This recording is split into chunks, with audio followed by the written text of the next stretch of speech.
Hey folks, Matt from artoftheimage.com. A great question here from Haviv Al-Baz. Hope I'm saying that right, Haviv.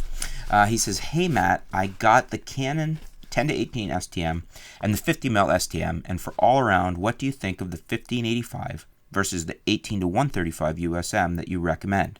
Which is better, not in range, but in quality and speed and sharpness, in stills, but also in video? Thanks, love your channel. And good question.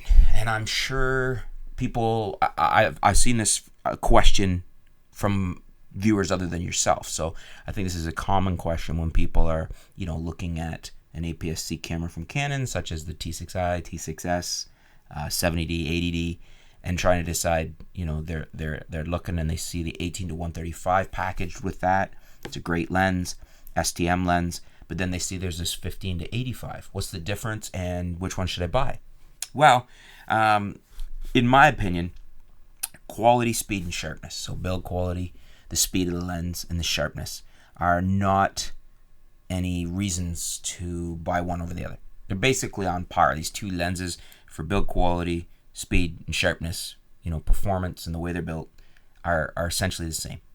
So you're not getting a drastically better lens with one over the other as far as how they're built, how they perform. What the big difference is here, what you need to make your decision based on, is the 15mm. I mean, that's the short answer in a nutshell. And what I mean by that is, are you typically an ultra-wide shooter? Are you somebody that likes the wide end? Because if you are, then I would say the 15-85 is more for you. You still have a decent, you still have a good amount of reach with 85.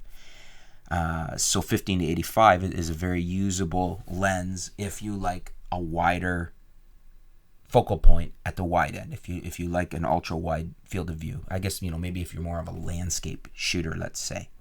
Now conversely, 18-135, the 135 gives you quite a bit more reach. So for me, as you've heard me say, I really like that lens, and for me, that's where I would go, because I don't typically find myself shooting a lot at the wide end. Even if it's available, I'm more at the long end, so I would rather have the reach. I would rather have that 135 than the 15 at the other end. So for me, the 18-135 STM is the way I would go in that situation. So that's what you have to ask yourself. I would say, as I said, all else is equal. So, I always say all else being equal. Well, all else is equal. Build quality is roughly the same, speed's roughly the same, and sharpness is roughly the same on these lenses. In real world situations, you don't have to be concerned about that. What you need to decide is, are you more of a wide shooter? Do you really like the wide end of the lens? In which case the 15's for you.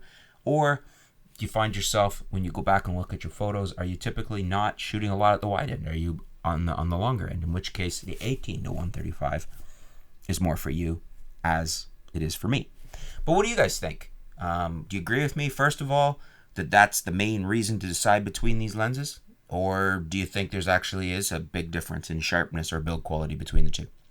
I don't really think there is, but if you think there is, let me know. Leave your comment below and explain why. And then the other thing is, I think the main factor, as I stated, is whether or not you need a 15, whether or not you're a wide shooter. I think that's the main thing of choosing between these lenses is, are you more of a long end guy or a wide end guy? So do you agree with me there? Do you think that's the main reason to choose between these lenses? And then let me know which one are you. Be interested to see kind of a consensus between you guys out there. Thanks for your question. Stay tuned, folks. We'll be back soon here at artoftheimage.com.